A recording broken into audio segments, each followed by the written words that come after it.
রাশিয়ার ড্রোন সরাসরি পোল্যান্ডের আকাশসীমায়। ইউরোপ কি যুদ্ধের দিকে এগোচ্ছে, নাকি এটি একটি দুর্ঘটনা?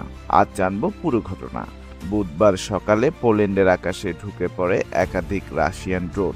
পোল্যান্ড জানাচ্ছে ১৯ বার তাদের আকাশসীমা লঙ্ঘন হয়েছে। জার্মানি ও ইতালির সহায়তায় অন্তত ৩টি ড্রোন ভূপাতিত করা হয়েছে। কিন্তু আসল প্রশ্ন হলো, এটা কি ইচ্ছাকৃত? রাশিয়া বলছে তাদের পরিকল্পনায় ছিল না পোল্যান্ডকে টার্গেট করা, কিন্তু ইউরোপীয় নেতারা এটিকে সরাসরি উস্কানি হিসাবে দেখছেন।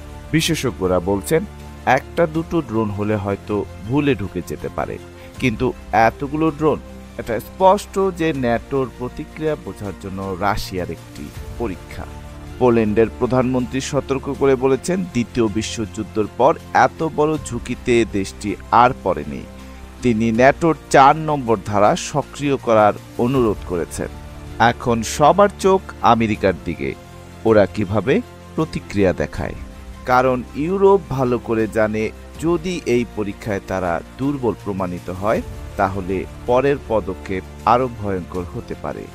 আপনারা কি মনে করেন, এটি কি ছিল দুর্ঘটনা নাকি ইচ্ছাকৃত উস্কানি? কমেন্ট জানাতে ভুলবেন না। Raihan Mohammad, trending news, Dhaka.